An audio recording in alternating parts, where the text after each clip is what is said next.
शांति। आज बाबा के 27 फरवरी के महावाक्य हैं। बाबा ने कहा, मीठे बच्चे, सत का संग ज्ञान मार्ग में ही होता है। अभी तुम सत बाप के संग में बैठे हो। बाप की याद में रहना माना सत्संग करना। प्रश्न है, सत्संग की आवश्यकता तुम बच्चों को अभी ही है, क्यों? उत्तर है, क्योंकि तमो प्रधान आत्मा एक सत बाप, सत शिक्षक और सतगुरु के संग से ही सतो प्रधान अर्थात काले से गोरी बन सकती है। बिना सत्संग के निर्बल आत्मा बलवान नहीं बन सकती। बाप के संग से आत्मा में पवित्रता का बल आ जाता है। 21 जन्म के लिए उसका बेड़ा पार हो जाता है। ओम शांति। बच्चे सत्संग में बैठे हो। इस सत के संग में कल्प कल्प संगम पर ही बच्चे बैठते हैं। दुनिया तो यह नहीं जानती कि सत का संग किसको कहा जाता है। सत्संग नाम ये अविनाशी चला आता है। भक्ति मार्ग में भी कहते हैं, हम फलाने सत्संग में जाते हैं। अब वास्तव में भक्ति मार्ग में कोई सत्संग में जाते नहीं। सत्संग होता ही ज्ञान मार्ग में है। अब तुम सत के संग में बैठे हो। आत्माएं सत बाप के संग में बैठी हैं और कोई जगह आत्माएं परमपिता परमात्मा के संग में नहीं बैठती। बाप को जानते नहीं। भल कहते हैं हम सत्संग में जाते हैं, परंतु वह देह अभिमान में आ जाते हैं। तुम देह अभिमान में नहीं आएंगे। तुम समझते हो हम आत्मा हैं, सत बाबा के संग बैठे हैं और कोई भी मनुष्य सत के संग में बैठ नहीं सकता। सत का संग यह नाम भी अभी ही है। सत का संग, इसका यथार्थ रीति अर्थ बाप बैठ समझाते हैं। तुम आत्माएं अब परमात्मा बाप जो सत्य है उनके साथ बैठी हो। वह सत बाप, सत टीचर, सत गुरु है। तो गोया तुम सत्संग में बैठे हो। फिर भले यहाँ व घर में बैठे हो, परंतु अपने को आत्मा समझ याद बाप को करते हो। हम आत्मा अब सत बाप को याद कर रहे हैं, अर्थात सत के संग में हैं। बाप मधुबन में बैठे हैं। बाप को याद करने की युक्तियां भी अनेक प्रकार की मिलती हैं। याद से ही विकर्म विनाश होंगे, यह भी बच्चे जानते हैं। हम 16 कला संपूर्ण बनते हैं, फिर उतरते उतरते कला कम होती जाती है।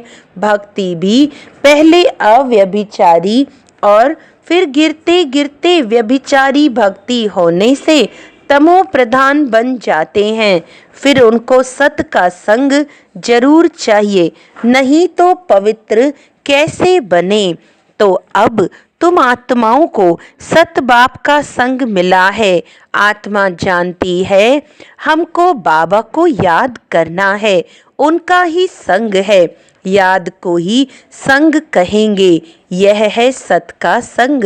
ये देह होते हुए भी तुम आत्मा मुझे याद करो, ये है सत का संग। जैसे कहते हैं ना, इनको बड़े आदमी का संग लगा हुआ है, इसीलिए देह अभिमानी बन पड़ा है। अभी तुम्हारा संग हुआ है सत बाप के साथ, जिससे तुम तमो प्रधान से सतो प्रधान बन जाते हो। बाप कहते हैं, मैं एक ही बार आता हूँ। अभी आत्मा का परमात्मा से संग होने से तुम 21 जन्म के लिए पार हो जाते हो। फिर तुमको संग लगता है देह का। यह भी ड्रामा बना हुआ है। बाप कहते हैं, मेरे साथ तुम बच्चों का संग होने से तुम सतो प्रधान बन जाते हो, जिसको गोल्डन एजेड कहा जाता है। साधु संत आदि तो समझते हैं आत्मा निर्लेप है, सभी परमात्मा ही परमात्मा है। तो इसका मतलब परमात्मा में खाद पड़ी है। परमात्मा में तो खाद पड़ नहीं सकती। बाप कहते हैं, क्या क्या मुझ परमात्मा में खाद पड़ती है? नहीं, मैं तो सदैव परम धाम में रहता हूँ, क्योंकि मुझे तो जन्म मरण में आना नहीं है। ये तुम बच्चे जानते हो। तुम्हारे में भी कोई का संग जास्ती है, कोई का कम है। कोई तो अच्छी रीति पुरुषार्थ कर योग में रहते हैं। जितना समय आत्मा बाप का संग करेगी उतना फायदा है। विकर्म विनाश होंगे। बाप कहते हैं, हे आत्माएं, मुझ बाप को याद करो, मेरा संग करो। मुझे ये शरीर का आधार तो लेना पड़ता है, नहीं तो परमात्मा बोले कैसे, आत्मा सुने कैसे। अभी तुम बच्चों का संग है। सत्य के साथ सत बाप को निरंतर याद करना है। आत्मा को सत का संग करना है। आत्मा भी वंडरफुल है, परमात्मा भी वंडरफुल है, दुनिया भी वंडरफुल है। ये दुनिया कैसे चक्र लगाती है, वंडर है। तुम सारे ड्रामा में ऑलराउंड पार्ट बजाते हो। तुम्हारी आत्मा में 84 जन्मों का पार्ट नूंदा हुआ है। वंडर है। सतयुगी आत्माएं और आजकल की आत्माएं, उसमें भी तुम्हारी आत्मा सबसे जास्ती ऑलराउंडर है। नाटक में कोई का शुरू से पार्ट होता है, कोई का बीच से, कोई का पिछाड़ी में पार्ट होता है। वह है सब हद के ड्रामा, वह भी अभी निकले हैं। अब साइंस का इतना जोर है, सतयुग में इतना कितना उनका बल रहेगा। नई दुनिया कितना जल्दी बनती होगी। वहाँ पवित्रता का बल है मुख्य, अभी है निर्बल, वहाँ है बलवान। ये लक्ष्मी नारायण बलवान है ना। जितना सत का संग करेंगे, अर्थात आत्मा जितना सत बाप को याद करती है उतना बलवान बनती है। पढ़ाई में भी बल तो मिलता है ना, तुमको भी बल मिलता है। सारे विश्व पर तुम हुक्म चलाते हो। आत्मा का सत के साथ योग संगम पर ही होता है। बाप कहते हैं, आत्मा को मेरा संग मिलने से आत्मा बहुत बलवान बन जाती है। बाप वर्ल्ड ऑलमाइटी अथॉरिटी है ना, उन द्वारा बल मिलता है। इसमें सब वेदों शास्त्रों के आदि मध्य अंत का ज्ञान आ जाता है। जैसे बाप ऑलमाइटी है, तुम भी ऑलमाइटी बनते हो। विश्व पर तुम राज्य करते हो, तुमसे कोई छीन नहीं सकता। तुमको मेरे द्वारा कितना बल मिलता है, इनको भी बल मिलता है। जितना बाप को याद करेंगे उतना बल मिलेगा। बाप और कोई तकलीफ नहीं देते हैं, सिर्फ याद करना है बस। 84 जन्मों का चक्र अब पूरा हुआ है, अब वापस जाना है। ये समझना कोई बड़ी बात नहीं है। जास्ती रेजगारी में जाने की तो दरकार नहीं है। बीज को जानने से समझ जाते हैं। इनसे ये सारा झाड़ ऐसे निकलता है, नटशेल में बुद्धि में आ जाता है। यह बड़ी विचित्र बातें हैं। भक्ति मार्ग में मनुष्य कितने धक्के खाते हैं, मेहनत करते हैं, मिलता कुछ भी नहीं। फिर भी बाप आकर तुमको विश्व का मालिक बनाते हैं। हम योग बल से विश्व का मालिक बनते हैं। यही पुरुषार्थ करना है। भारत का योग मशहूर है। योग से तुम्हारी आयु कितनी बड़ी हो जाती है, सत के संग से कितना फायदा होता है। आयु भी बड़ी और काया भी निरोगी बन जाती है। ये सब बातें तुम बच्चों की बुद्धि में ही बिठाई जाती हैं और कोई का भी सत के साथ संग नहीं है सिवाय तुम ब्राह्मणों के। तुम प्रजापिता ब्रह्मा की संतान हो, दादे पौत्रे हो, तो इतनी खुशी होनी चाहिए ना कि हम दादे पौत्रे हैं। वर्षा भी दादे से मिलता है, यही याद की यात्रा है। बुद्धि में यही सिमरन रहना चाहिए। उन सत्संगों में तो एक जगह जाकर बैठते हैं, यहाँ वह बात नहीं। ऐसे नहीं कि एक जगह बैठने से ही सत का संग होगा, नहीं। उठते बैठते चलते फिरते हम सत के संग में हैं। अगर उनको याद करते हैं तो, याद नहीं करते हैं तो देह अभिमान में है। देह तो असत चीज है ना, देह को सत नहीं कहेंगे। शरीर तो जड़ है, 5 तत्वों का बना हुआ, उनमें आत्मा नहीं होती तो चुरपुर ना हो। मनुष्य के शरीर की तो वैल्यू है नहीं और सबके शरीर की वैल्यू है। सौभाग्य तो आत्मा को मिलना है। मैं फलाना हूँ, आत्मा कहती है ना। बाप कहते हैं आत्मा कैसी हो गई है, अंडे कच्च मच्छ सब खा जाती है, हर एक भस्मासुर है। अपने को आपे ही भस्म करते हैं। कैसे? काम चिता पर बैठ हर एक अपने को भस्म कर रहे हैं तो भस्मासुर ठहरे ना। अभी तुम ज्ञान चिता पर बैठ देवता बनते हो। सारी दुनिया काम चिता पर बैठ भस्म हो गई है, तमो प्रधान काली हो गई है। बाप आते हैं बच्चों को काले से गोरा बनाने, तो बाप बच्चों को समझाते हैं देह अभिमान छोड़ अपने को आत्मा समझो। बच्चे स्कूल में पढ़ते हैं, फिर पढ़ाई तो घर में रहते भी बुद्धि में रहती है ना। ये भी तुम्हारी बुद्धि में रहनी चाहिए। यह है तुम्हारी स्टूडेंट लाइफ। एम ऑब्जेक्ट सामने खड़ी है।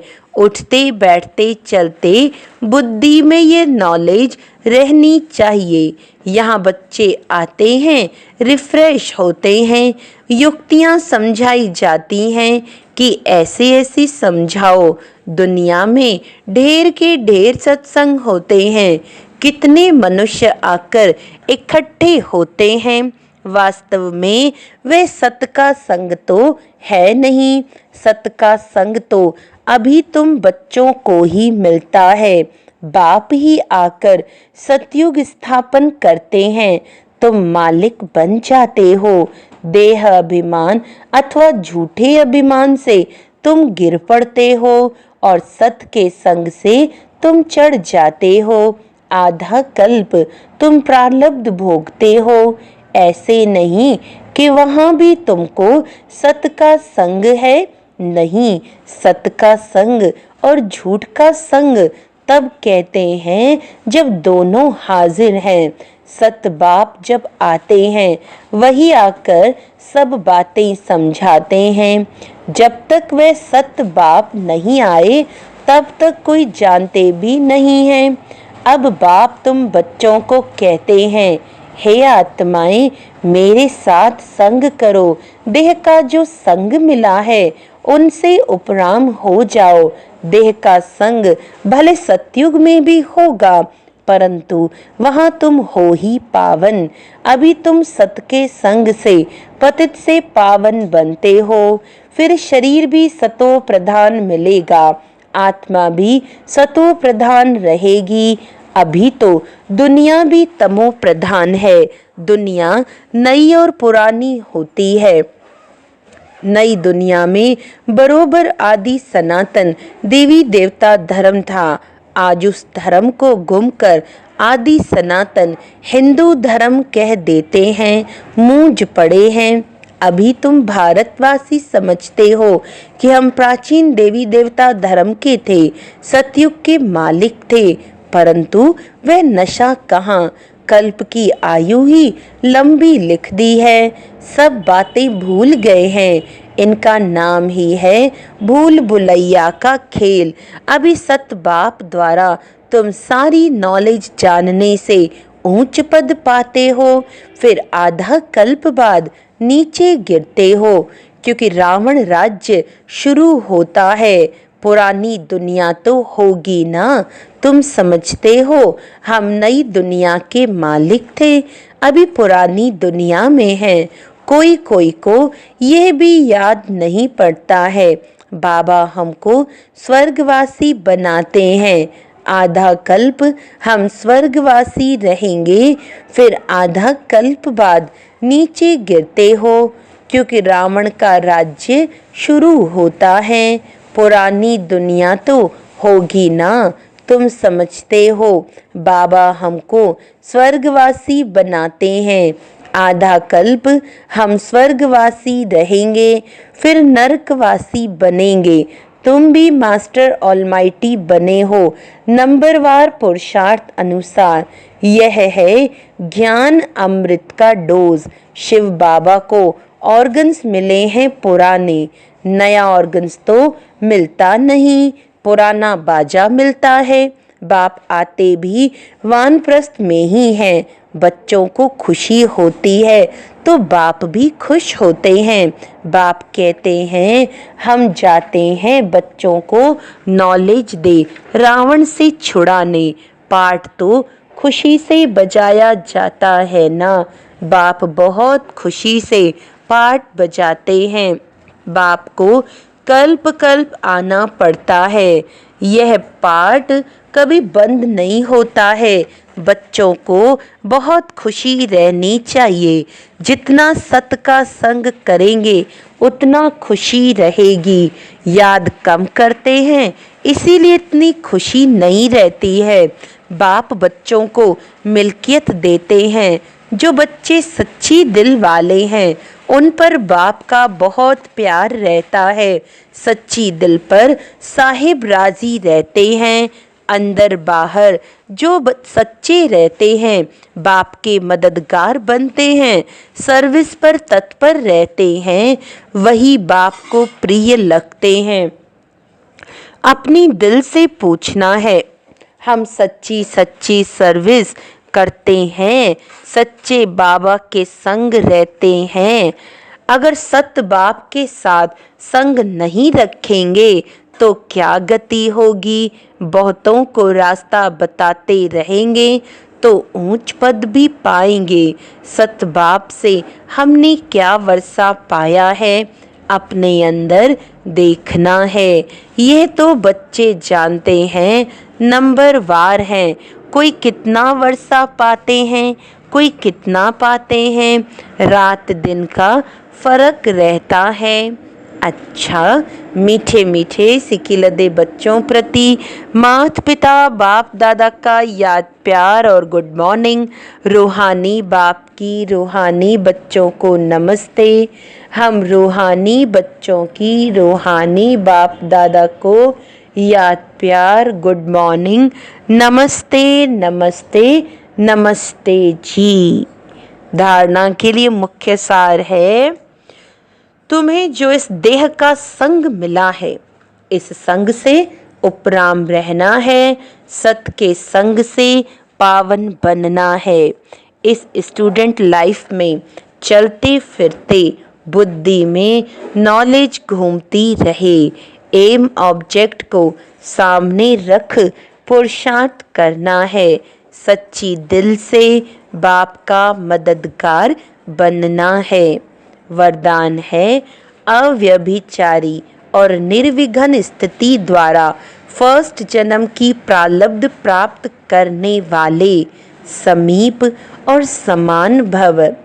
जो बच्चे यहाँ बाप के गुण और संस्कारों के समीप हैं, सर्व संबंधों से बाप के साथ का व समानता का अनुभव करते हैं, वही वहाँ रॉयल कुल में फर्स्ट जन्म के संबंध में समीप आते हैं। दूसरा, फर्स्ट में वही आएंगे जो आदि से अब तक अव्यभिचारी और निर्विघ्न रहे हैं। निर्विघ्न का अर्थ यह नहीं है कि विघ्न आए ही नहीं, लेकिन विघ्न विनाशक व विघ्नों के ऊपर सदा विजयी रहें।